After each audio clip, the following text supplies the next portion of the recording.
अब देखो, एक कथा से दूसरी कथा शुरू है, जुड़ी है, लिंक है। आपको टाइम हो तो मैं सब सुनाऊं तो पूरा क्लियर होगा। पूरा क्लियर करूं तो सुनो, हनुमान जी बंदर क्यों बने, ये कथा सुनो पहले। तो थोड़ा शोर कम कर लो, शांति से सुन लो, आई हो तो सुन ही लो, पंचायत तो घर पे हो ही जाती है ना। कोई भी आपसे सवाल कर सकता है कि सनातन के पंचदेव के नाम बताइए, तो आपको आना चाहिए। कोई भी आपसे कह सकता है कि देवता और भगवान में अंतर क्या है, तो आप कह 34 35 3 अपने से, 3 हमारी तरफ से लिख लो महाराज जी, 3 भगवान हम गिफ्ट करेंगे। 33 को 36 सही है। कितने भगवान होते हैं भैया? 34। यहां 34, एक अपनी तरफ से, भैया ने कहा एक मेरी तरफ से लो। 34। कितने भगवान होते हैं? 33 34। पीछे चश्मा वाले भैया, 33 भगवान। कितने भगवान? 33 भगवान होते हैं। सुनो मैया, बच्चों को तुमसे ज्यादा ज्ञान है, तुम्हारे पास 3 भगवान, इनके पास 33। फिर बच्चे एडवांस। आप बताओ भैया कितने भगवान होते हैं?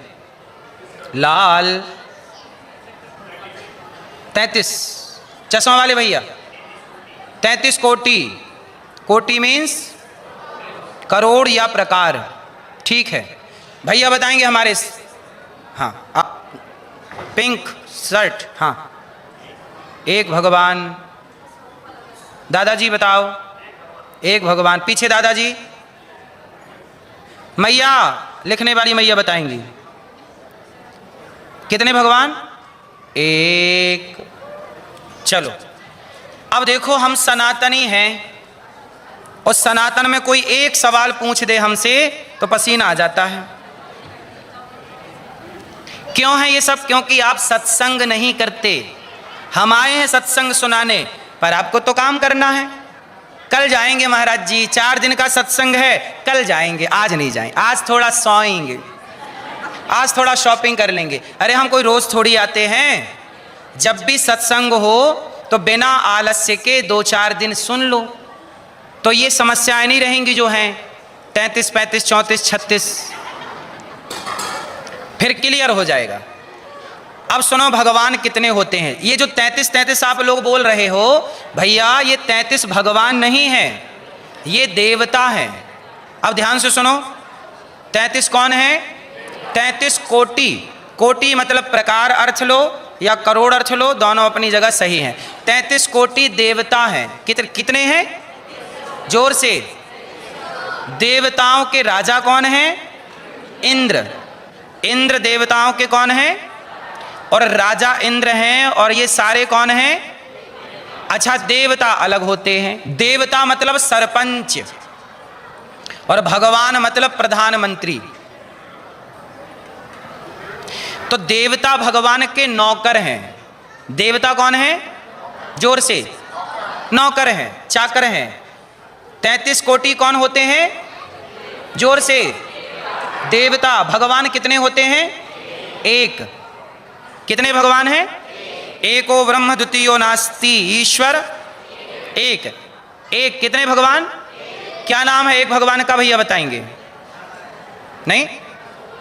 सोचिए, एक भगवान होते हैं, उनका नाम हम नहीं समझ पाए।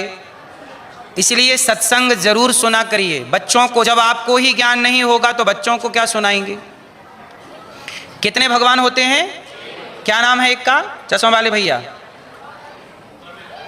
परमेश्वर। यहां भी जलेबी बन रही है, सीधा नहीं बताएंगे, गोल गोल। भैया बताओ क्या नाम है एक भगवान का? भैया हैं? शंकर। आप बताओ। विष्णु भगवान। पूर्ण पुरुषोत्तम। कौन है ये पूर्ण पुरुषोत्तम? कृष्ण भगवान। इतना कंफ्यूजन मैया। सुनो, आज जो हम समझाएंगे इसके बाद आप सब क्लियर हो जाएंगे, कभी आपको उलझन नहीं होगी। क्लियर? सुनो, हमारे सनातन में देवता हैं 33 कोटि। जैसे इंद्र देवताओं के राजा हैं, तो ये देवता और देवताओं के राजा। जैसे वरुण देवता हैं, शनि देवता हैं। शनि कौन है? शनि देवता हैं, वरुण देवता हैं, मंगल देवता हैं, चंद्र देवता हैं। ये सब देवता की श्रेणी है। भगवान एक हैं और एक का नाम है नारायण, जो क्षीर सागर पर लेटे हैं ऐसे, और जिनके चरण लक्ष्मी जी दबा, जिनके चरण लक्ष्मी जी दबाएं वही भगवान होते हैं। जिनके चरण लक्ष्मी जी दबाएं वो, अच्छा, वही नारायण क्षीर सागर पर लेटे। फिर आया सतयुग। तो सतयुग में भगवान नारायण ने देखा कि भाई अधर्म थोड़ा बढ़ गया। एक हिरण्याक्ष नाम का दैत्य है, पृथ्वी को छिपा के ले गया। अब यहां फिर एक डाउट है। अब आपसे हम कहेंगे कि हिरण्याक्ष नाम का एक दैत्य था जिसने पृथ्वी को पाताल में छिपा दिया, समुद्र में। तो अब आप कहोगे कि महाराज जी, पृथ्वी कैसे कोई छिपा सकता है? साइंस तो इसकी इजाजत नहीं देता। तो इसको समझाऊं मैं साइंटिफिक आपको। हमारा सनातन पूरा साइंटिफिक है। हमने सनातन के विज्ञान को नहीं जाना तो सारी चीजें हमारे समझ के परे हो गई। अब बताओ, इसके लिए मैं आपको 2-4 बातें समझाऊंगा। बताओ, हनुमान जी बंदर हैं कि बंदर के रूप में हैं? हनुमान जी बंदर नहीं है, बंदर के। गंगा नदी नहीं है, नदी के। राम जी मनुष्य नहीं है, मनुष्य के। ऐसे ही धरती माता को छिपाया तो धरती का रूप अलग है। धरती माता भगवान की पत्नी है। जैसे गंगा, बोलो गंगा। गंगा तो नदी है, लेकिन वो गंगा मैया शांतनु की पत्नी है, जिनके पुत्र हुए भीष्म। तो अब एक बात बताओ, नदी का ब्याह किसी आदमी से कैसे हो सकता है? सवाल ये खड़ा हो जाएगा। तो वो नदी के रूप में है, पर वो नदी नहीं है। उनका रूप नदी का है। जैसे हनुमान जी का रूप बंदर का है, पर वो बंदर। भाई, लीला के लिए ना शंकर जी हनुमान बने। लीला के लिए क्या बने? हनुमान बने। अब जैसे हमें अमेरिका आना है, तो अमेरिका आने के पहले हमें यहाँ के पूरे कागजी कार्यवाही करनी पड़ेगी। ऐसे ही शंकर जी राम की सेवा में आना चाहते हैं, तो क्या बनकर आऊं, क्या बनकर आऊं? तो नारद जी ने शाप दे दिया था भगवान नारायण को, भगवान विष्णु को। जब नारद जी का विवाह करने का टाइम आया, अब देखो, एक कथा से दूसरी कथा शुरू है, जुड़ी है, लिंक है। आपको टाइम हो तो मैं सब सुनाऊं तो पूरा क्लियर होगा। पूरा क्लियर करूं तो सुनो, हनुमान जी बंदर क्यों बने ये कथा सुनो पहले। तो ऐसा हुआ कि नारद जी एक बार विवाह करना चाहते थे। विश्व मोहिनी नाम की लड़की पसंद आ गई। तो भगवान विष्णु से बोले, प्रभु ये लड़की मुझे बहुत पसंद है, मैं विवाह करना चाहता हूँ, मेरे भी बाल गोपाल होगा, मैं भी प्यार करूँ, मेरे भी शादी की सालगिरह वगैरह मनाऊँ, पत्नी का हाथ पकड़ के थोड़ा घुमाऊँ, मैं भी थोड़ा बाबा जी बना बना थक गया हूँ, थोड़ा गृहस्थी का सुख लूँ। तो भगवान बोले, मैं आपकी क्या हेल्प करूँ? बोले, प्रभु मैं थोड़ा बुढ़ा सा हो गया हूँ। अर्थात देखो नारद जी कैसे हो गए हैं, थोड़ा बूढ़े से, जबकि नारद जी बूढ़े होते नहीं हैं, पर फिर भी बोले कि मैं ऐसा हूँ, आप बहुत सुंदर हैं, तो ऐसा करिए कि आप अपना सुंदर वाला रूप थोड़ी मुझे दे दीजिए। आपन रूप देहु प्रभु मोही, आप अपना रूप क्या करिए। तो भगवान के तो अनेक रूप हैं, अनेक रूप रूपाय विष्णवे प्रभु विष्णवे। तो भगवान ने अनेक रूपों में बंदर वाला रूप नारद जी को दे दिया और नारद जी को बना दिया बंदर। अब नारद जी इतना कॉन्फिडेंस था कि दर्पण देखा नहीं उन्होंने कहा भगवान ने दिया होगा तो सही है। अब वो आए और विश्व मोहिनी माला लेके आई, और जब माला लेके आई तो नारद जी बोले हाँ नारद जी आ गए। अब विश्व मोहिनी ने देखा, राम राम, मेरे ब्याह में बंदर आए हैं, क्या मैं ऐसी ही गई गुजरी हूं? तो विश्व मोहिनी ने गुस्सा होकर इस लाइन से इस लाइन में चली गई। तो नारद जी यहां से उठे, वहां जाके बैठ गए कि शायद अच्छे से मुझे देखा नहीं होगा। अब नारद जी हाँ हाँ हाँ अब विश्व मोहिनी जी को गुस्सा है, बंदर बार बार घूम रहा है। अब नारद जी तो देखो बार बार आगे पीछे, तब भगवान नारायण प्रकट हो गए, विष्णु भगवान। और जब प्रकट हुए तो विश्व मोहिनी ने भगवान को माला पहना दिया। तब नारद जी बोले, वाह, खुद के 16,108 ब्याह कर लिए और हम एक करने चले, उसमें भी बीच में घुस गए, हमारा एक नहीं होने दे रहे हो। तब वहां शंकर जी के गण थे, तो शंकर जी के गणों ने कहा, नारद जी जरा अपनी शकल तो देखो। और जब नारद जी ने शकल देखी, अरे राम बंदर। अब नारद जी को गुस्सा आया, हे भगवान सुनो। अब नारद जी गए, मैं तुम्हें श्राप देता हूं। अब नारद जी श्राप दे रहे हैं, किसको? भगवान विष्णु को। ए सुनो, आपने मेरा विवाह नहीं होने दिया ना प्रभु, मैं आपको शाप देता हूं। आपने मुझे बंदर बनाया, जाओ, आपको भी बंदरों की जरूरत पड़ेगी और बंदरों की मदद लेनी होगी। और आप जैसे मेरा ब्याह नहीं होने दे रहे, मैं पत्नी के लिए रो रहा हूं, आपको भी पत्नी के लिए रोना पड़ेगा, मैं आपको शाप देता हूं। भगवान बोले, स्वीकार है। बाद में भगवान की माया हटी, तब नारद जी का मोह दूर हुआ, प्रभु गलती हो गई।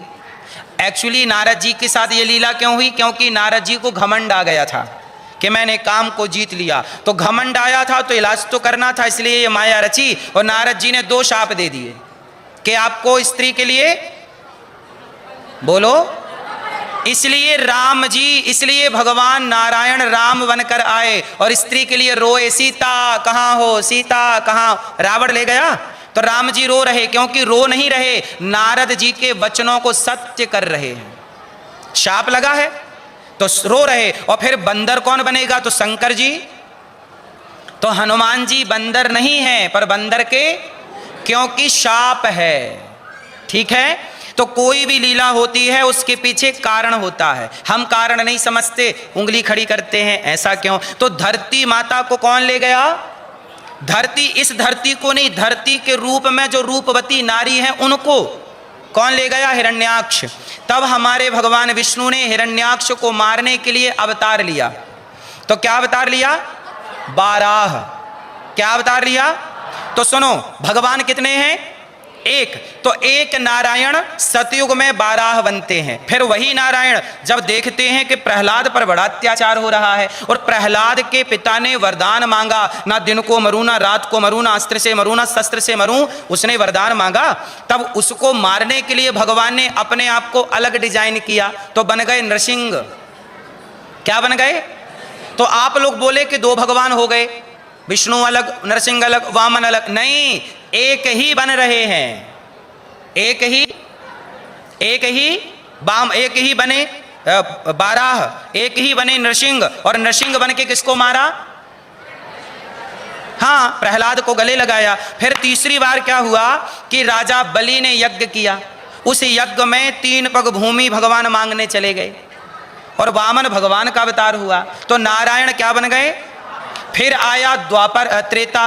तो त्रेता में क्या हुआ कि त्रेता में रावण ने वरदान मांगा कि हम केवल मनुष्य के हाथ मरेंगे। किसके हाथ? तो मनुष्य तो कोई भी मार देता, बोले नहीं, जिसके अंदर मनुष्यता है। तब भगवान को राम बनना पड़ा और नारद जी का शाप भी था तो उसे साकार। तो एक नारायण कभी नरसिंह बन गए, कभी वामन बन गए, कभी राम बन गए। फिर आपको कंफ्यूजन, अरे राम अलग है, वामन अलग है, नरसिंह, आपको लगा 3 है, आपको लगा हाँ, जबकि 3 नहीं, वो एक है, अनेक लीला के लिए। मैया सुन लो ना मेरी माँ, थोड़ा शोर कम कर लो, शांति से सुन लो, आई हो तो सुन ही लो, पंचायत तो घर पे हो ही जाती है, यहाँ तो थोड़ा सुन लो, फिर तो घर ही चलना, पंचायत करना क्या दिक्कत है? सुनो मेरी माँ। तो क्या हुआ, देखो आप शोर करते सुनते नहीं ना, तो हमारी वो लिंक टूट जाती है सुनाने वाली। आप ध्यान से सुनेंगे तो हमें सुनाने में अच्छा लगेगा। अब हम सुना रहे हैं इतनी गहरी बातें और आप हाँ, क्या क्या खाया आज तुमने, क्या बनाया था? हाँ हाँ, पनीर की साग बनाई, सब्जी? हाँ, हमने पनीर तो खानी छोड़ दिया। सुनो, तो भगवान त्रेता में क्या बन गए? राम। और जब आया द्वापर, तो द्वापर में क्या बन गए? कृष्ण। हाँ, तो एक ही नारायण, वही राम है, वही कृष्ण। ऐसे हमारे भगवान के 24 अवतार हुए। कितने अवतार हैं? ये गिनती याद रखिएगा। भगवान कितने हैं? एक। पर भगवान के अवतार कितने हैं? अवतार। और देवता कितने हैं? 33 कोटि। देवता अलग हैं, देवता नौकर हैं। भगवान जब आते हैं तो देवता भगवान का स्वागत चरणों में पुष्प बरसाकर भगवान का वेलकम करते हैं। आइए प्रभु, सत्यव्रतम सत्य परम त्रिसत्यम सत्यस्य योनिम निहितम च सत्य। आइए। तो भगवान का स्वागत कौन करता है? तो देवता भगवान के व्यवस्थापक हैं। भाई इतना बड़ा संसार, तो व्यवस्था, किसी को जल की व्यवस्था, किसी को अग्नि की व्यवस्था, किसी को ये व्यवस्था कि संभालो भाई, कुछ गलती होगी हम तुम्हारे कान पकड़ेंगे। समझ रहे हैं? तो भगवान कितने हैं? क्या नाम है? क्या नाम है? नारायण कहो, विष्णु कहो, हरि कहो, राम कहो, कृष्ण कहो, नरसिंह कहो, सबका मतलब। अब आप कहते हो हिंदू धर्म में भगवान बहुत हैं। भगवान बहुत नहीं है, भगवान की लीला, रूप, नाम बहुत हैं। तो लीला नाम बहुत होने से आप कंफ्यूज हो गए कि भगवान ही बहुत हैं। अब आते हैं 3 शक्तियों पर। तो भगवान के अवतार कितने हुए? कितने? 24। अवतार तो अनंत हैं, हरि अनंत हरि कथा। तो भगवान के अवतार तो अनंत हैं, पर मुख्य रूप से शास्त्रों में 24 हैं, जिसमें 10 अवतार मुख्य हैं, जैसे दशावतार भी आप लोग कहते हैं। ठीक है, अब आगे चलते हैं। तो अब भगवान की सृष्टि जब स्टार्ट हुई, ये संसार जब बना, तो संसार को चलाने, संसार के लिए 3 चीजें चाहिए: उत्पत्ति, पालन, संहार। क्या चाहिए? तब भगवान नारायण ने सोचा कि अब सृष्टि करूंगा तो 3 शक्तियों में परिवर्तित होना है। तब नारायण 3 रूपों में विभक्त हो गए: ब्रह्मा, विष्णु। इन तीनों शक्तियों को गॉड कहते हैं, GOD, God. G for generator, O for operator, D for destroyer. तो जनरेटर मतलब भगवान ब्रह्मा सृष्टि को जनरेट कर रहे, उत्पत्ति। फिर पालन कौन? ऑपरेटिंग कौन? भगवान विष्णु, O फॉर ऑपरेटिंग। और D फॉर डिस्ट्रॉयर मीन्स संहार। संहार कौन? शिव। तो ब्रह्मा, बोलो ब्रह्मा। ये 3 शक्तियां सनातन की तीनों एक हैं। नारायण ही कितने भागों में विभक्त हुए? क्यों? जैसे बिजली एक होती है, पर एक बिजली 3 भागों में विभक्त होती है: फेस 1, फेस 2, फेस 3। 3 शक्तियां हैं बिजली की, फेस 1, फेस 2, फेस 3, क्योंकि इससे पावर व्यवस्थाएं चलेंगी। तो एक नारायण 3 भागों में डिवाइड। इसलिए कई बार आपने सुना होगा कि ब्रह्मा विष्णु महेश में भी परिवर्तन हो जाता है। कई बार आपने सुना होगा कि ब्रह्मा, करोड़ों ब्रह्मा हैं। सुनना, यहां कंफ्यूज मत होना। करोड़ों ब्रह्मा हैं, करोड़ों विष्णु हैं और करोड़ों शिव हैं। पर इन करोड़ों के ऊपर एक नारायण सदा है। अब करोड़ों क्यों हैं? क्योंकि भगवान के संसार करोड़ों हैं। गैलेक्सी में, ब्रह्मांड में, आकाश गंगा में हमारी पृथ्वी इतना सा डॉट है। धरती की वैल्यू क्या है? एक जरा सा डॉट। इतनी बड़ी आकाश गंगा में ऐसी ना जाने कितनी और पृथ्वियां हैं। तो इस पृथ्वी के 3 मुख्य देवता हैं, ब्रह्मा विष्णु। तो ये एक धरती को संभालते हैं, एक क्षेत्र को संभालते। फिर दूसरा क्षेत्र, जैसे रामचरितमानस में बात है कि ब्रह्मांड निकाया निर्मित माया रोम रोम प्रति। अच्छा ये बताओ, जैसे ये धरती है, ऐसे और भी धरती है कि नहीं? हमारे वेदों में, पुराणों में जिक्र है कि ऐसे संसार भगवान के अनेक हैं। तो इस संसार में ये ब्रह्मा विष्णु महेश नियुक्त कर दिए, यहाँ 33 कोटि देवता अलग कर दिए। उस वाले ब्रह्मांड के अलग विष्णु महेश हैं, वहाँ के तीसरे ब्रह्मांड के ब्रह्मा विष्णु महेश। हमारे वाले ब्रह्मा के 4 मुख हैं, हमारे वाले ब्रह्मा के। लेकिन दूसरे ब्रह्मांड में शास्त्रों में वर्णन मिलता है कि 10-10 मुख के ब्रह्मा भी होते हैं। 50, मतलब जितना बड़ा संसार उतने अधिक मुख। अब सब ब्रह्मा विष्णु महेश परिवर्तनशील हैं, पर मूल कौन है? इसलिए नारद जी नारायण नारायण क्या जपते हैं? इसलिए शंकर जी, जैसे आप कहो शिव, बोलो शिव। काशी में जब कोई मरता है तो काशी में मरने वाले को शंकर जी मुक्त करते हैं। पर कौन से मंत्र से मुक्त करते हैं? जासु नाम बल शंकर काशी, देत सबहि सम गति अविनाशी। तो शंकर जी मरने वाले के कान में राम कहते हैं। क्या कहते हैं? हाँ, राम। तो राम कौन है? नारायण। इसका मतलब ये हुआ कि भगवान नारायण की जो मुख्य शक्तियां हैं वो 24 हैं, वो अखंड हैं, पर बाकी शक्तियां परिवर्तित होती रहती हैं। इसलिए हर पृथ्वी, हर ब्रह्मांड के अलग अलग ब्रह्मा विष्णु, इसलिए बहुत सारे विष्णुओं की भी चर्चा है, पर कंफ्यूज मत होइएगा। इसलिए वेद उन्हें नेति नेति कह के पुकारते हैं। तो मूल शक्ति कौन है? जोर से। अब आप नारायण कहिए या विष्णु, क्योंकि नारायण विष्णु एक शक्ति। अब ब्रह्मा विष्णु को अलग मत समझिए, ब्रह्मा विष्णु महेश तीनों एक हैं, वो अलग अलग लीला के लिए अलग अलग जगह पर विभक्त हो सकते हैं। मैया जा रही हो? समझ में नहीं आ रही मैया क्या सुना रहे हो महाराज? ब्रह्मा विष्णु महेश। मैं चली, जाओ, टाटा। टाटा तो कर लो मेरी माँ। गुस्सा हो गई? ले, मैया एक और को बुला रही है, तू भी आ। मैं चली, तू भी चल। क्या सुन रही है फालतू की बातें?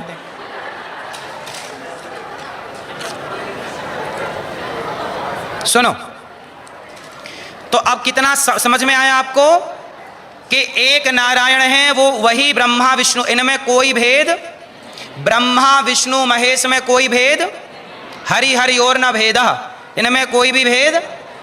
अब आगे चलते हैं, अब बात करते हैं सनातन की। ये तो पूरे ब्रह्मांड की बात थी कि ब्रह्मांड में अनेक लीलाओं के लिए अनेक अनेक रूप। अब हमारी धरती की एक व्यवस्था है, हमारी धरती की व्यवस्था है 5। हम सनातनी कितनों की पूजा करते हैं? 5 की। अब वो 5 कौन कौन है? इन्हें कहते हैं पंचदेव उपासना। बोलिए, पंचदेव। हमारे सनातन में कितनों की पूजा होती है? 5 की। हमारे सनातन में 6 की पूजा नहीं होती। वो 5 कौन है? तो ध्यान से सुनिएगा, ये समझ में आ गया, सब समझ में आ जाएगा। 5 कौन है? तो सुनो, पंचदेव, इन्हें कहते हैं पंचदेव। क्या बोलते हैं? अब ये 5 कौन है? तो सुनो, पहले हैं भगवान विष्णु।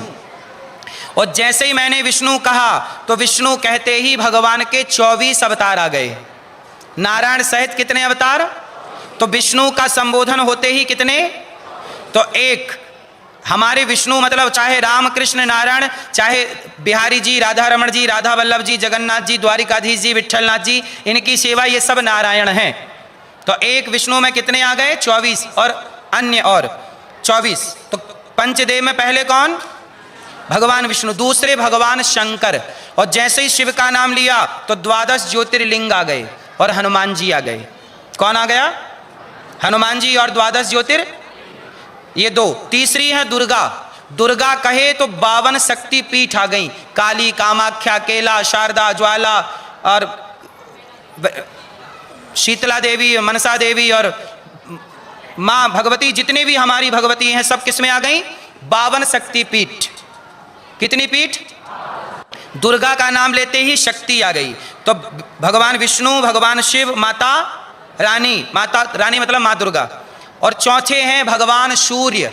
चाहे आप राम के भक्त हों या कृष्ण के या शिव जी के, आपको सूर्य भगवान को जल चढ़ाना ही पड़ेगा, ये सनातन है।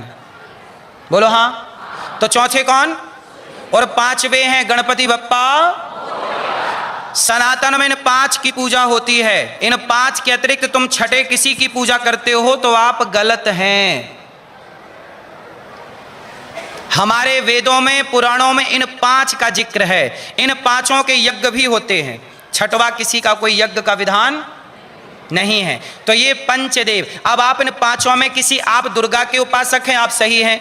आप राम के उपासक हैं, आप नारायण के उपासक हैं, सही है। शिव के उपासक हैं, सही है। सूर्य भगवान के उपासक हैं, सही है। गणपति बप्पा के उपासक हैं, सही है। किसी छठवें की उपासना में लगे हैं तो आप गलत हैं।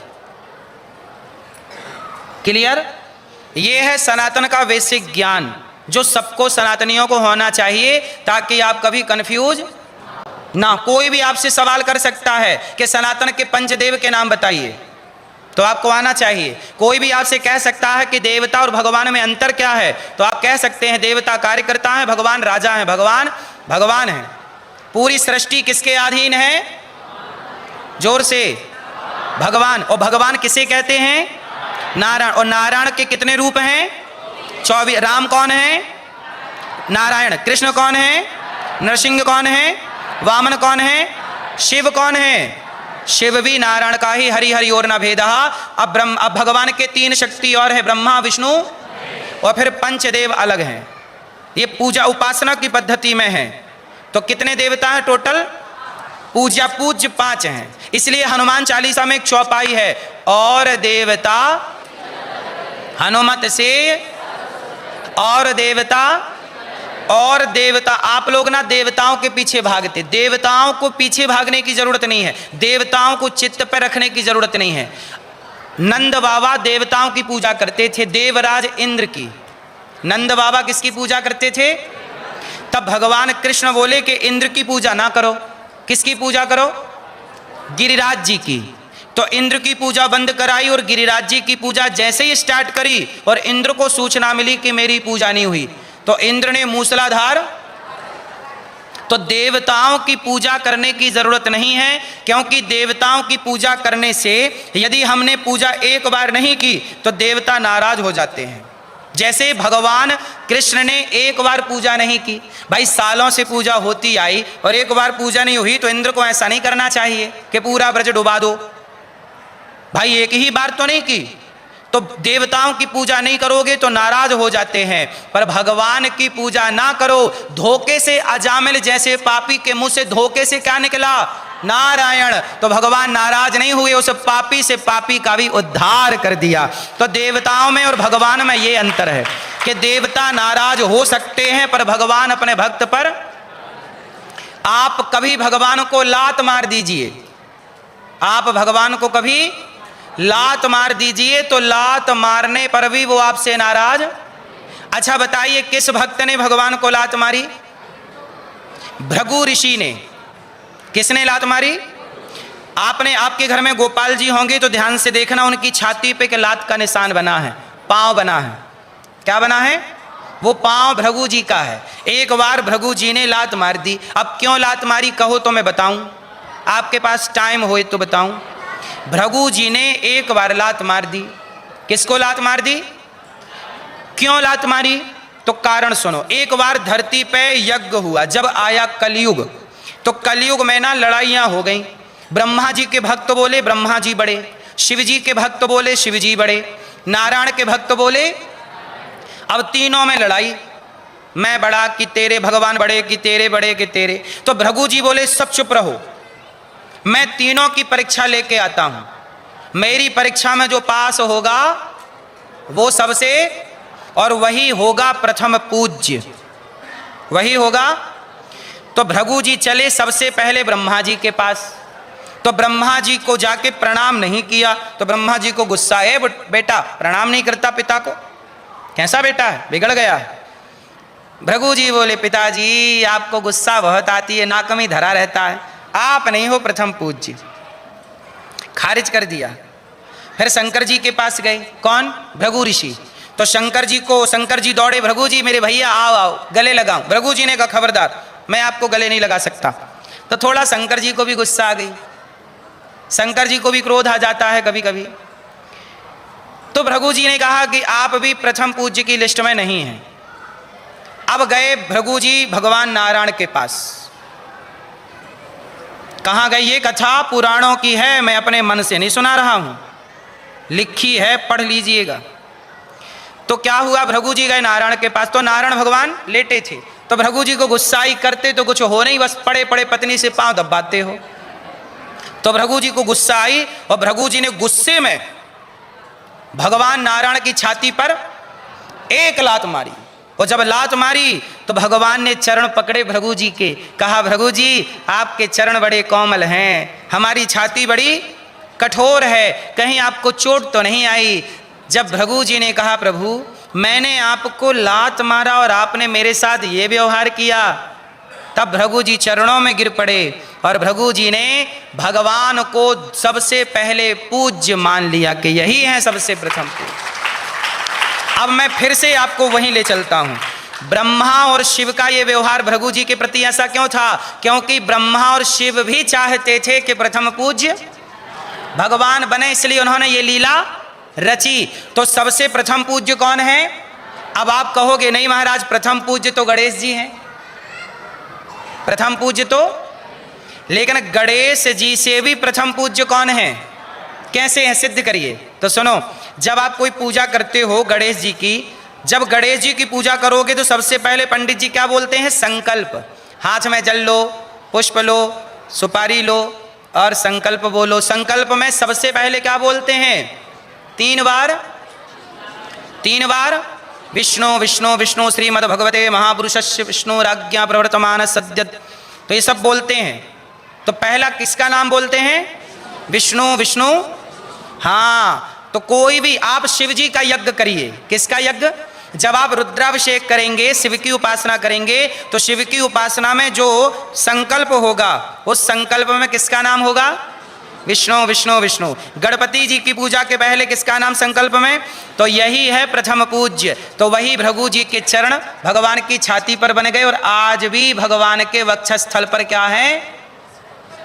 चरण चिन्ह है। अच्छा, जब भगवान को छाती पे पांव पड़ा, मतलब लात पड़ा, तो भगवान नारायण तो पांव पकड़ लिए भृगु जी के, प्रथम पूज्य नारायण हो गए।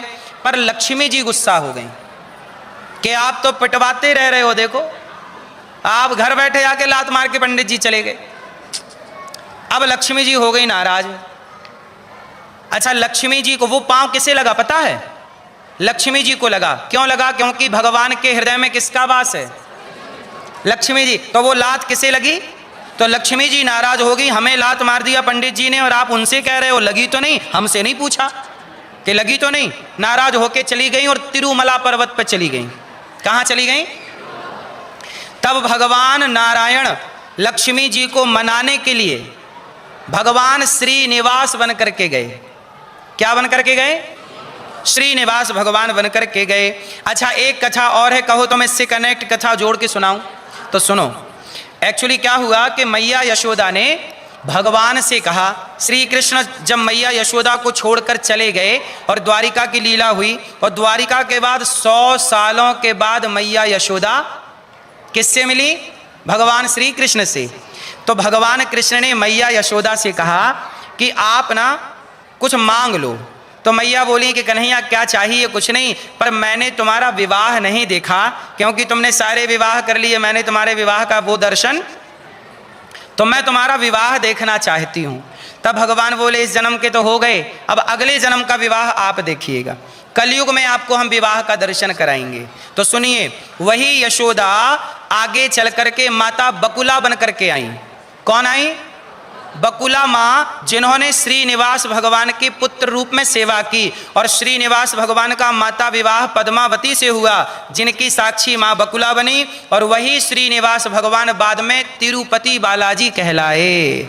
कथा बड़ी है पर मैं आपको जरा सी सुनाया। तो श्रीनिवास क्या बने? तिरुपति। त्रिपति, 3 पत्नी, मतलब जिनके 3 पत्नी हैं, 3 पत्नी के पति त्रिपति, तो बाद में हुआ तिरुपति बालाजी। क्या नाम पड़ा? तो उनके 3 पत्नियां कौन कौन सी हैं? तिरुपति बालाजी की 3 पत्नियां कौन कौन सी हैं? एक पद्मावती, दूसरा लक्ष्मी जी जो रूठ कर गई, श्रीदेवी। लक्ष्मी जी का नाम है श्रीदेवी। क्या नाम है? और तीसरी पत्नी है भगवान की भूदेवी। भू मतलब धरती माता, ये भगवान की पत्नी है। तो सारी धरती प्रभु की है, सारी धरती भगवान की है। तो ये त्रिपति वाला तिरुपति बालाजी। अब इसमें भी बहुत सारी कथाएं हैं, पर मैं आपको अब आगे की एक चर्चा सुनाऊंगा। जैसे माता सीता, जैसे वो पद्मावती कौन है? भगवान श्रीनिवास जी का विवाह किससे हुआ? ये पद्मावती पिछले जन्म में सीता माँ थी। सीता कौन? सीता भी 2 सीता हैं। कौन कौन सीता? एक सीता वो है जो राम के संग रहती हैं, और जब राम की लीला, राम जी को लगा कि अब लीला थोड़ी कठिन है, टफ है, तो राम जी ने अपनी सीता जी से कहा तुम अग्नि में वास करो। कहाँ वास करो? तो असली सीता का वास कहाँ हो गया? अग्नि में। तो फिर रावण जिन सीता को चुराया वो सीता कौन थी?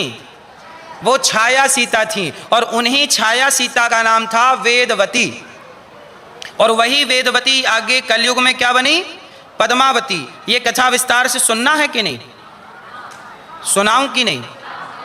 मैया जा रही हो? मेरी माँ जा रही हो? अच्छा, आने के लिए जा रही हैं। तो सुनो, अब ध्यान से सुनो पूरी कथा। हम आपको विस्तार से सनातन के जितने डाउट हैं, मैं सारी कथा वही सुना रहा हूं। जहां जहां डाउट्स हैं, संदेह, वहां क्लियर करते चले। क्यों? बाकी कथाएं तो आपको पता ही हैं, तो आपको वही सुनाऊं जहां जहां संदेहात्मक बातें हैं। सुनाऊं कि नहीं? तो सुनो। देखो, सबसे पहली बात तो यह है कि रावण ने जिनको चुराया वो कौन सीता है? छाया सीता। और वो छाया सीता है माता वेदवती, और वेदवती की कथा है। तो रावण ने छाया सीता को, अच्छा ये वेदवती कौन है? ये ब्रह्मा जी की पुत्री हैं। एक बार क्या हुआ कि ब्रह्मा जी की बेटी ने तपस्या की, वेदवती जी ने, और जब तपस्या की तो हुआ क्या कि रावण आ गया। और रावण जो भी सुंदर स्त्री को देखता तो चला जाता पास। तो वेदवती के बाल पकड़ लिए इसने। तो वेदवती जी ने शाप दे दिया कि आइंदा तूने किसी भी स्त्री की मर्जी के बिना यदि तूने उसका स्पर्श किया तो बहुत जल्दी उस स्त्री की वजह से तेरा सर्वनाश हो जाएगा। रावण डर गया, चरणों में आया, अपराध हो गया, शाप वापस ले लीजिए। तब माँ ने कहा कि वापस तो नहीं होगा, पर तू जिस नारी का अपमान करेगा, यदि वो नारी तुझ पर कृपा दृष्टि डाल देगी तो तू अमर हो जाएगा। इसलिए रावण ने जब सीता जी को चुराया तो रावण बार बार एक ही बात बोलता था सीता जी से। सुंदरकांड में लिखा है, एक बार बिलोक मम ओरा, हे सीता एक बार मेरी ओर देख लो। क्यों? क्योंकि एक बार सीता जी जिसकी ओर देख लेंगी वो, अच्छा राम जी, सीता जी ने रावण की ओर नहीं देखा। अच्छा बताओ, सीता माँ ने किसकी ओर देखा? सीता जी ने हनुमान जी को देखा। इसलिए जब सीता जी की नजर पड़ी हनुमान जी पर तो हनुमान जी को सीता जी ने वरदान दे दिया, अजर अमर गुण निधि सुत होहूं, करहूं बहुत रघुनायक छहूं। जा हनुमान बेटा, तूने राम की सूचना देकर मेरा दर्द, मेरी पीड़ा, मेरा दुख दूर किया। जा बेटा, मैं तुझे अमरता का वरदान देती हूं। और हनुमान जी को चारों युग पर ताप तुम्हारा है प्रसिद्ध। तो हनुमान जी को अमरता का वरदान किसने दिया? लंका में दिया, सीता जी ने दिया। क्यों दिया? क्योंकि सीता जी परेशान थीं, और जब माँ परेशान होती है और कोई बेटा उस माँ की परेशानी दूर करता है तो माँ का आशीर्वाद, माँ की दुआएं उस बच्चे को महान बनाती हैं। इसलिए कहता हूं अपनी माँ को घर से मत निकाल देना। माँ को निकाल दोगे तो भाग्य निकल जाएगा। वो माँ नहीं है, वो आपका भाग्य है, वो आपकी किस्मत है, वो आपका पुण्य है। इसलिए माँ की सेवा करने से व्यक्ति सब कुछ पाता है। इसलिए माता पिता दीन दुखी की सेवा। इसलिए दास अनिरुद्ध वृद्ध माओं की गौरी गोपाल आश्रम में 323 वृद्ध माएँ हैं। वो माएँ जिन माओं को बच्चे घर से निकाल देते हैं, वो माएँ जिन माओं को बच्चे घर से, ऐसी माएँ गौरी गोपाल आश्रम में रहती हैं। आपसे मेरी प्रार्थना है कि आप भी इन माँओं का सहारा बने। आप सबसे भिक्षा मांग मांग कर हम उन माँओं को भोजन, नाश्ता, दवाई कराते हैं। गौरी गोपाल आश्रम में माताओं की सेवा, गौरी गोपाल आश्रम में अखंड रसोई चलती है। 30,000 लोग पर डे भोजन करते हैं, अखंड भोजन। आप आइएगा, ये संख्या सुनने में बहुत ज़्यादा होगी आपके लिए, पर जब वृंदावन आएंगे अपनी आँखों से देखेंगे तब आपको लगेगा, आपका हाथ दर्द करने लग जाएगा रोटी देते देते, चावल देते देते। आप आइए कभी। गौरी गोपाल कितने लोग आए हैं आप में से? आप आए हैं मैया? और पीछे भी मैया हाथ उठा रही हैं। आप भी गौरी गोपाल आइए, अखंड रसोई चलती है। आपका हाथ दर्द करने लगे, आप कितने घंटे बांटोगे? 2 घंटा, 4 घंटा, 10 घंटा, और 24 घंटे बढ़ता है गौरी गोपाल में भोजन, कंटिन्यू चलता रहता है। ये मानवता की क्या है? सेवा। तो आप सब जो सहयोग करते हैं, पीछे कार्यालय है, राहुल जी बैठे हैं, नाम जरूर लिखवाइए। और सेवाओं का दर्शन, आप यहाँ टीवी पर सेवाओं का दर्शन आज नहीं हो रहा है, दर्शन कराइए। तो सेवाओं का दर्शन आप लोग कर सकते हैं आकर, और आप भी गौरी गोपाल की सेवाओं से जरूर जुड़िएगा। आप गौरी गोपाल आश्रम में 400 गाय हैं, 150 नंदी हैं, गौ सेवा भी चल रही है, तो आप भी गौ माता की सेवा में सहयोगी बने। आज 15 अगस्त है। भारत में हमारे गौरी गोपाल गुरुकुल में 175 बच्चे पढ़ते हैं, निःशुल्क पढ़ते हैं। बच्चों का रहना, खाना, पढ़ना, लिखना सब फ्री। बताओ हम सही कर रहे हैं, गलत कर रहे हैं? इसलिए आपसे मेरी प्रार्थना है कि आप थोड़ा थोड़ा गुरुकुल में, वृद्ध माओं में, अखंड रसोई में, गायों की सेवा में, एक विद्यालय और बना रहे हैं हम कक्षा 1 से 12वीं तक CBSE बोर्ड का, जहां बच्चों को निःशुल्क शिक्षा दी जाएगी, CBSE बोर्ड की। तो सही कर रहे हैं हम कि गलत? तो आप भी उस विद्यालय के निर्माण में थोड़ा थोड़ा सहयोग जरूर कीजिएगा। करने योग्य ईश्वर ने बनाया है। तो अब चलते हैं माता सीता जी की कथा में। तो रावण क्या बोला कि एक बार मेरी ओर, सीता जी ने तृणधरियोट कहत वैदेही सुमरि अवधपति परम सनेही। सीता जी ने किसकी ओर देखा? तिनके की ओर, पर रावण की ओर नहीं देखा। बाद में राम जी आए, रावण को मारे, और सीता जी को अग्नि परीक्षा हुई। वो परीक्षा नहीं थी, वापसी थी। असली सीता कहाँ थी? अग्नि में। तो वापसी हो गई। अब ये वेदवती बोली कि मैं आपकी पत्नी कब बनूंगी? तो राम जी बोले इस जन्म में तो नहीं, पर अगले जन्म में मैं श्रीनिवास बनूंगा, पद्मावती बनना, फिर आपसे करेंगे विवाह। तो वही भगवान का ये जो तिरुपति बालाजी हैं, ये भगवान वही लात मारा भृगु जी ने, उसके बाद भगवान का ये अवतार हुआ। तो ये अवतार 24 अवतारों से अलग है। मैंने कहा ना कैसे भगवान के अवतार और भी हैं। 24 के हरि अनंत हरि कथा, हरि अनंत हरि कथा।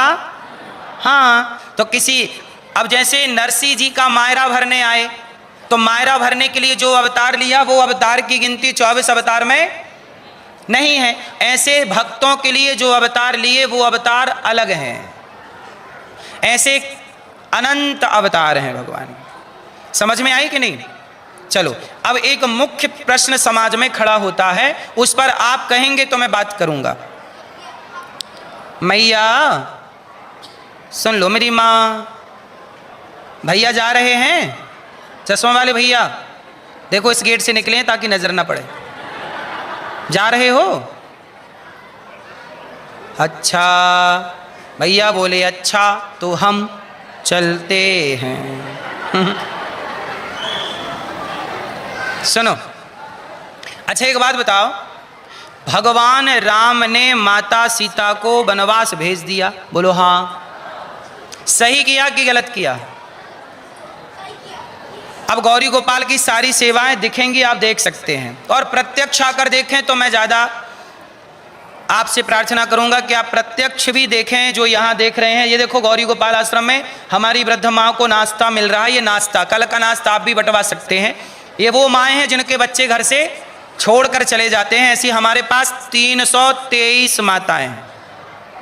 अच्छा एक बात बताओ, भगवान राम ने माता सीता को वनवास भेज दिया किसी धोबी भाई साहब के कहने से। सही किया राम जी ने, गलत किया?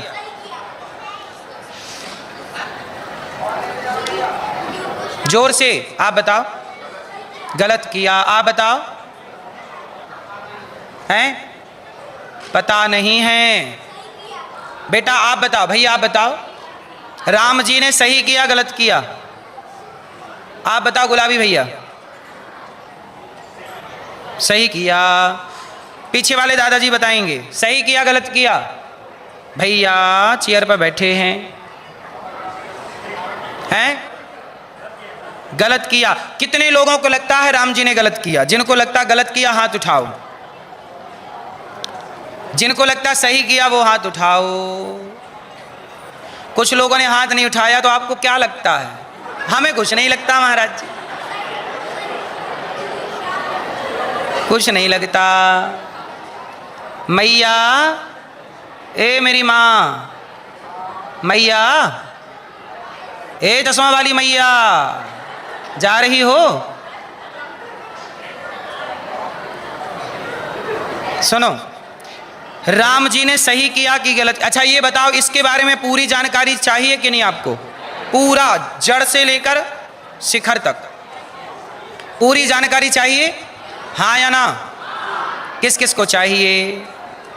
तो ध्यान से सुनिए। अब हम लोग राम जी के उस चरित्र पर प्रकाश डालेंगे जो बहुत अधिक संवेदनशील है, जिस पर बात करने से पहले आप सोचते हैं कि क्या कहें।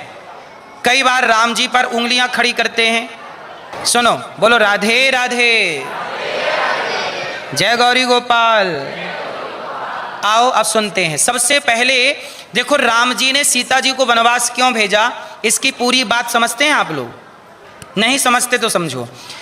अब आज आज को हम आपको समझाएंगे, इसके बाद आपको कभी संदेह होगा ही नहीं, और कोई भी आपसे सवाल करेगा आप खटखट उत्तर दे पाएंगे। तो सुनो, सबसे पहले इस कथा की शुरुआत कहाँ से होती है? एक बार क्या हुआ कि सीता मैया ने राम जी को कहा, सीता जी ने राम जी को बुलवाया। राम जी राजा हैं, तो सीता जी ने सूचना पहुंचाई कि मैं राम जी का दर्शन करना चाहती हूं। तो राम जी ने सीता जी से मिलने का टाइम दिया कि दोपहर का भोजन करने जब मैं आऊँगा तब मैं आपसे मिलूँगा।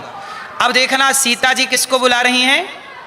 जोर से, मैया राम को बुला रही हैं। अच्छा, राम को बुलाया सीता जी ने, पर अच्छा ये कथा पूरी सुन चुकी है आपने कि नहीं? सुना कि नहीं? सुन लिया है तो फिर दूसरी सुनाऊं मैं? नहीं सुनी? सीता जी ने किसको बुलाया, इसलिए पूरा ध्यान कथा पर दे दो।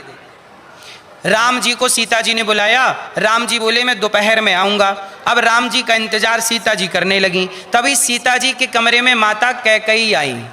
अब यहाँ देखो मेरी तरफ, वो सेवा बाद में देख लेना आप लोग भैया, अब वहाँ बाद में देखना, वहाँ तो चल ही रहा है। अब कथा सुन लो, सेवा चल ही रही है। अब देखिए, ये गाय है गौरी गोपाल आश्रम की, ये गौशाला है, यहाँ नंदी भी हैं, गाय भी हैं 400। तो आप भी गाय को रोटी दे सकते हैं कि कल की रोटी हमारी।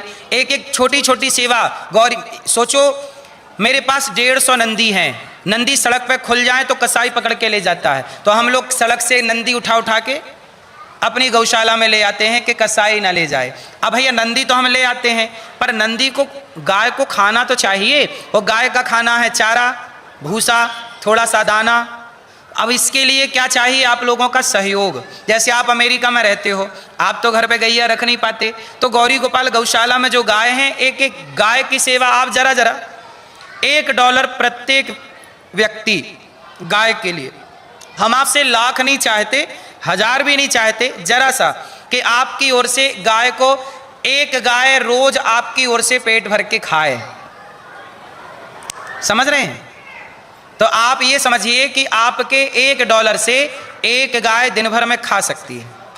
$1 से एक गाय का पेट भर सकता है पूरा, सुबह से लेकर शाम तक। बल्कि $1 से 2 गाय का भर जाएगा, आप ये समझ लीजिएगा। तो आप $1 भी, आधा $1 भी रोज निकालेंगे तो भी गाय की सेवा हो सकती है। तो आप $1 का भी सहयोग करना चाहें तो ऐसे रोज निकालिए, और 365 दिन में गाय की सेवा जरूर। आप भी सेवा नहीं करेंगे तो आने वाले समय पे गाय केवल फोटो पे रहेगी, प्रत्यक्ष ना रहेगी, क्योंकि सारी कसाई खा चुका होगा। अब सुनो, राम जी ने सीता जी से कहा मैं दोपहर में आऊंगा। सीता जी राम जी का क्या कर रही हैं? इंतजार। तभी सीता जी के कमरे में माता कैकई आ गई। कौन आ गई? माँ कैकई आई, और माँ कैकई ने सीता जी से कहा, सीता ये बताओ रावण कैसा था? देखो सीता जी से क्या पूछ रही हैं?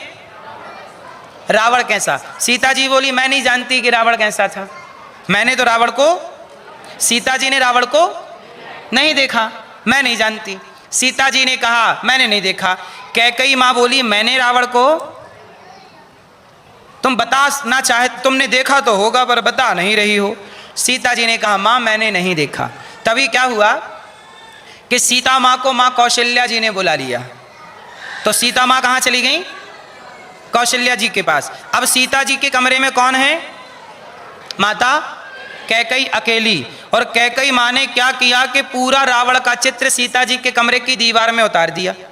अच्छा, कैकई जी ने रावण को देखा था। कैकई ने कहाँ देख लिया? तो रावण को जब राम जी ने मारा, तो रावण को मारने के बाद बहुत लोगों ने रावण का चित्र जैसे आप लोग पेंटिंग नहीं करते, चोर को पकड़ने के लिए पुलिस क्या करती है, स्केच बनवा लेती है। तो रावण को बंदर भालुओं ने, हनुमान जी ने, राम जी ने तो देखा ही था, तो सब ने स्केच बनाया और वो पूरी अयोध्या में घुमा के ये रावण को राम ने मारा, ये रावण को। तो कैकई माँ ने भी देखा, अच्छा, तो कैकई माता ने पूरी पेंटिंग रावण की, पूरा चित्र रावण का सीता जी के कमरे में उतारी और सीता जी के कमरे में उतार के कैकई माँ चली गई। और जब गई तो रास्ते में मिल गए राम जी। किसको? कैकई माँ को। तो कैकई माँ राम जी को बोली, कहाँ जा रहे हो? बोले सीता जी को मिलने जा रहे हैं, बुलाया है। कैकई माँ बोली, मैं भी सीता जी से मिलने जा रही हूँ, चलो। तो कैकई माँ को लेकर के राम जी सीता जी के कमरे में आए और जब कमरे में आए तो सामने ही किसका चित्र था? तो कैकई माँ बोली, राम ये कौन है? राम जी बोली, ये तो रावण है। तो कैकई माँ बोली, ये रावण राम के कमरे में क्या कर, सीता के कमरे में क्या कर रहा है? रावण का चित्र सीता मैया के कमरे में क्या कर रहा है? राम जी बोले, मुझे नहीं पता। तब कैकई माँ बोली, जरूर सीता के अंदर रावण की जगह है, तब तो देखो कमरे में रावण को बना रखा है। कैकई माँ को आग लगानी थी। क्या लगानी थी? अच्छा, कैकई माँ ये सब षड्यंत्र क्यों रच रही हैं? कैकई माँ इसलिए रच रही हैं कि राम सीता अलग हो जाएंगे तो दोनों टूट जाएंगे, फिर मेरा भरत राजा बन जाएगा। मतलब अभी भी भरत को राजा बनाने का सपना है। तो कैकई माँ ने ये षड्यंत्र रच दिया। अच्छा, राम जी समझदार हैं। जैसे आपकी पत्नी के कमरे में किसी पुरुष का चित्र मिल जाए तो आप तो टूट पड़ेंगे पत्नी पर, ये कौन है, क्यों है, कहाँ। लेकिन राम जी, अच्छा, कैकई माँ आग लगा के चली गई, तब तक सीता जी की एंट्री हुई कमरे में और सीता जी आई तो सीता जी ने भी देखा मेरे कमरे में कोई चित्र बना है। सीता जी ने पूछा, प्रभु ये कौन है? राम जी बोले, रावण है। तो बोले, मेरे कमरे में कैसे आया? तो सीता मैया बोली, मुझे तो नहीं पता, पर माँ कैकई आई थी, वो पूछ रही थी कि रावण कैसा दिखता था, रावण कैसा दिखता था। और फिर मैं कौशल्या जी के पास, माँ के पास चली गई, शायद उन्होंने बनाया। राम जी समझ गए कि कैकई हमारे प्रेम को बीच में बिगाड़ना चाहती है, पति पत्नी के बीच में खटास डालना चाहती है। अब राम जी समझ गए। अच्छा देखो, राम जी कितने समझदार हैं। सीता जी से क्लियर किया कि क्या बात है। आप लोग पत्नी की बात कई बार क्लियर नहीं करते, वो कुछ कहना चाहती है, बात कुछ होती है, आप कुछ समझ के और रिश्ते तोड़ देते हैं। कई बार रिश्ते गलतफहमियों में टूट जाते हैं, जो आप समझते हैं वो होता नहीं है। इसलिए कहता हूं, रिश्तों को तोड़ने से पहले वो गलतफहमियां मिटा लो। हो सकता है कई बार आंखों देखा भी गलत होता है और कई बार कानों सुना भी। बोलो हाँ। अब सीता जी के कमरे में रावण दिख रहा है, ये आंखों देखा है, पर आंखों से दिख भी रहा है, पर गलत है कि नहीं? क्योंकि इसके पीछे षड्यंत्र है। बोलो हाँ। तो कई बार आपकी पत्नी, अब जैसे मैया आप लोग क्या करती हो, आपके पति का किसी के साथ चक्कर चालू हो गया, माना कि आपके पति का किसी के साथ चक्कर चालू हो गया, तो आप कहती हो मेरा पति तो मुझे धोखा दे दिया, अब मैं मायके चली जाऊंगी, अब तो तलाक दे दूंगी, अब तो बात नहीं करूंगी। अरे चलो, तलाक वलाक तो बाद में कर लेना, पर पहले ये तो देखो, हो सकता है पड़ोसन तुम्हारे पति को फंसा रही हो सकता है तुम्हारा पति गलत ना हो पर उसे गलत। एक बात बताओ, छोटे छोटे बच्चों को कई लड़कियां नहीं फंसा लेती, या कई लड़कियों को लड़के नहीं फंसा लेते? जरूरी नहीं है कि गलत ही हो। क्यों? जरूरी नहीं है कि गलत ही हो, पर गलत ना होने पर भी कई बार सामने वाला गलत दिखता है कि नहीं? इसलिए अपने पति की रक्षा करनी चाहिए। जब आपके पति का किसी के चक्कर पड़ जाए, पत्नी का किसी से चक्कर हो जाए, तो पहले उसे क्लियर करना चाहिए। तुम्हें चक्कर है, तुम्हें पसंद है, तो जाओ कर लो शादी, पर पहले एक बार ये तो क्लियर कर लो कि आपके पति को किसी ने फंसाया तो नहीं, आपकी पत्नी को किसी ने फंसा तो नहीं लिया। क्यों ऐसा होता है कि नहीं? इसलिए पत्नी को चाहिए कि वो पति का साथ कभी ना छोड़े और पति को चाहिए कि वो पत्नी का साथ कभी ना छोड़े। रिश्तों में कई बार यह भी उतार चढ़ाव आता है कि ये भी देखने को मिल जाता है कि आपके पति का, आपकी पत्नी का किसी के साथ चक्कर है। लेकिन चक्कर है, हो सकता है कि आप जो देख रहे हैं, जो सुन रहे हैं, वो गलत हो। आंखों देखा भी गलत हो सकता है, कानों सुना भी गलत हो सकता है। एक बार पूछ लीजिए ना, क्लियर कर लीजिए क्या है, तुम्हें पसंद है तो जाओ, पहले क्लियर कर लो फिर रिश्ते तोड़ना। आप लोग क्लियर नहीं करते, पहले ही रिश्ते टूट जाते हैं। लेकिन राम जी ने सीता जी से क्या किया? क्लियर किया कि ये रावण चित्र कैसे आया, रावण का चित्र कमरे में तो सीता जी ने बताया, कैकेयी माँ ने पूछा था, मैंने तो उन्होंने बनाया। राम जी समझ गए कि षड्यंत्र किसका है। अब राम जी ने कहा, सीता जी आपने मुझे बुलाया है ना, क्यों? अब सुनना, अब मूल बात अब स्टार्ट होगी। थोड़ा शांत हो सकते हैं क्या? चुप, बच्चे वगैरह, बड़े बुजुर्ग सब लोग। क्या हुआ? सीता जी ने कहा, प्रभु मैं आपको खुशखबरी देने वाली हूं। क्या? आप पिता बनने वाले हैं। आप क्या बनने वाले हैं? तो राम जी को सीता जी ने आज क्यों बुलाया था? ये सुनाने के लिए कि आप बच्चों के आप पिता बनने। अच्छा, जब पत्नी पहली बार पति को ये मैसेज देती है तो पति खुश होता है कि नहीं कि मैं पिता बनने वाला हूं? राम भी खुश हुए। सीता मांगो। रघुकुल रीत की यही बात है कि जब राजा खुश होते थे तो बोलते थे मेरे से कुछ। तो राम जी ने कहा, सीता जी आपने मुझे खुश किया, मेरे बच्चों की आप मां बनने वाली हो, कोई वरदान मांगो। तब सीता जी ने क्या मांगा वो सुनने योग्य है। अब ये बात कहाँ लिखी है? वाल्मीकि रामायण में। जो भी मैं बोल रहा हूं ये सब किसी ना किसी रामायण की बातें हैं। रामायण कितनी होती हैं? कितनी रामायण है? रामचरित शतकोटि अपारा, करोड़ों रामायण हैं, जिसमें 25, 30, 50 रामायण अभी भी बची हैं। जैसे भुसुंडी रामायण है, वाल्मीकि रामायण है, आनंद रामायण है, आध्यात्म रामायण है, तुलसी कृत रामचरितमानस है, ये अन्य रामायण हैं। तो किसी रामायण में ये कथा मिलती है, किसी रामायण में वो कथा, किसी रामायण में। तो आप लोग तो सब पढ़ते नहीं हैं, हम लोग सब पढ़ के कलेक्ट करके आपको समझा देते हैं कि ये बात ऐसी नहीं है। अच्छा, लोग सब कुछ नहीं पढ़ते तो आधा पढ़ने से क्या होता है? संदेह होता है। अध जल गगरी छलकत जाए, आधा ज्ञान छलकता है, आधी गगरी। तो पूर्ण बात समझाने और समझने के लिए गहरा सत्संग चाहिए। तो सीता जी ने से राम जी ने क्या कहा? मेरे से एक वरदान मांग लो। कि क्या चाहिए? तब सीता जी ने मांगा क्या वो सुनना। सीता जी ने कहा, प्रभु यदि आप मुझे वरदान देना चाहते हैं तो मुझे वरदान दीजिए कि मेरे इन बच्चों पर, जो बच्चे अभी मेरे पेट पर है, मेरे इन बच्चों पर माता कैकेयी की छाया ना पड़े।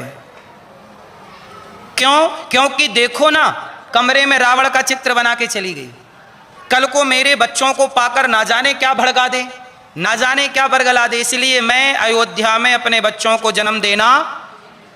हे राम, मैं चाहती हूं कि मेरे बच्चे ऋषि मुनियों के पास जन्म लें, ताकि ऋषि मुनियों के संस्कार मेरे बच्चों में प्रवेश कर जाएं और मेरे बच्चे बलवान हों। आप इतने बलवान हैं तो आप जैसा बलवान आपका बेटा भी तो हो। तो बलवान कब होगा? षड्यंत्र में फंस जाएगा तो कैसे बलवान? तो आपको बल किसने दिया? राम जी को बल किसने दिया? विश्वामित्र जी ने राम को धनुर्विद्या दी। किसने दी? हाँ, तो सीता जी को पता था कि राम को ऋषियों ने पढ़ाया। वशिष्ठ जी ने पढ़ाया, विश्वामित्र जी ने पढ़ाया, 2 ऋषियों ने राम जी को पढ़ाया। कितने ऋषियों ने? तो सीता जी ने कहा मेरे बेटे को भी तो ऋषि पढ़ाएंगे, तो मैं बाद में क्यों, पहले ऋषि के पास। तब सीता माँ ने कहा, राम जी आप मुझे किसी ऋषि के पास भेजिए। तो कौन से ऋषि को नियुक्त किया गया? महर्षि। तो सीता जी अपनी इच्छा से और राम जी की सहमति से कहाँ चली गई? वाल्मीकि जी के आश्रम में। अब सुनो, यहीं पर धोबी भाई साहब प्रकट हो गए। सीता जी ने क्या वरदान मांगा कि मेरे बच्चों पर कैकेयी की छाया ना पड़े, और तभी धोबी भाई साहब प्रकट हो गए। कौन भाई साहब? धोबी भाई साहब का क्या है ये सुनो। हुआ क्या कि एक धोबी भाई साहब रहा करते थे सरयू जी के उस पार, अयोध्या है इस पार, और धोबी भाई साहब रहते थे उस पार। तो इस पार उसकी पत्नी काम करने आती थी, जैसे आप लोग काम करने जाते हैं। तो एक दिन उसकी पत्नी काम करने से लौटी तो पानी बरस रहा था। अच्छा, उस जमाने में नाव से पार होते थे। किससे? तो पानी अधिक बरसने के कारण नाव चली नहीं। तो धोबी भाई साहब की पत्नी केवट की पत्नी के संग रात को रह गई कि हम दोनों बहन बहन रह लेंगे। अब सवेरा हुआ तो वो चली। तो पति धोबी बोला कि रात को कहाँ थी? बोले मैं धोबी, वो बोली कि केवट भैया थे, उनकी पत्नी के साथ मैं रह गई, क्योंकि रात को पानी बहुत गिर रहा था, मैं आ नहीं सकती। धोबी बोला कि नहीं, मैं तुम्हें स्वीकार नहीं करता, तुम अपवित्र हो। तुम कैसी हो? रात को पता नहीं कहाँ रह गई, हम क्या माने कि तुम सही हो कि गलत। अब वो बेचारी राम के दरबार में चली गई। राम न्याय दीजिए। राम क्या दीजिए? हे राम क्या दीजिए? न्याय दीजिए। राम जी का दरबार लगा। क्या हुआ? धोबी भाई साहब आए। महाराज, पत्नी बोली ये मेरा पति कह रहा है कि तुम अपवित्र हो। अरे मैं रात को उसके पास रह गई, आप उसको बुला लीजिए, पूछ लीजिए। अब पानी गिर रहा था, मैं कहाँ जाती, नाव चल नहीं सकती, इतनी गहरी इतनी बड़ी नदी में रात को तैर नहीं सकती। तब राम जी ने के धोबी को समझाया कि भाई साहब तुम्हारी पत्नी है, क्या तुम्हें अपनी पत्नी पर भरोसा नहीं है? कहा महाराज भरोसा तो है, पर रात को कहाँ थी, लोग सवाल करेंगे तेरी पत्नी तो रात को कहीं थी। महाराज आप तो देखो पैसे वाले हो, बड़े आदमी हो, आपकी पत्नी तो रावण के यहाँ रह गई, कोई सवाल नहीं कर रहा है, पर मेरी पत्नी तो रही तो सवाल तो करेंगे, क्योंकि मैं छोटा आदमी हूँ, कोई भी मुंह चलता बात करेगा तेरी पत्नी कहाँ थी, आप तो बड़े आदमी हो, आपसे कोई सवाल। अब देखो अपनी बात में उसने राम जी को लपेट लिया। अपनी बात में किसे लपेट लिया? राम जी को बोला कि आपकी पत्नी तो वहां थी रावण के यहाँ, पता नहीं पवित्र है कि अपवित्र, पर आपको देखो कोई कुछ नहीं बोलता। अब तो राम जी क्या कहते क्या जवाब देते, चुप रहे। अब आप लोग सवाल करते हैं कि किसी धोबी के कहने से राम जी ने पत्नी को क्यों निकाल दिया? किसी के कहने से कोई पति पत्नी को थोड़ा निकाल देता है। हाँ, राम जी ने किसी के कहने से कहाँ निकाला? राम जी ने अब धोबी भाई साहब को, अच्छा राम चाहते तो धोबी को मृत्यु दंड दे सकते थे। तुमने मेरी पत्नी पर झूठा आरोप लगाया, मैं तुम्हें दंड देता हूं।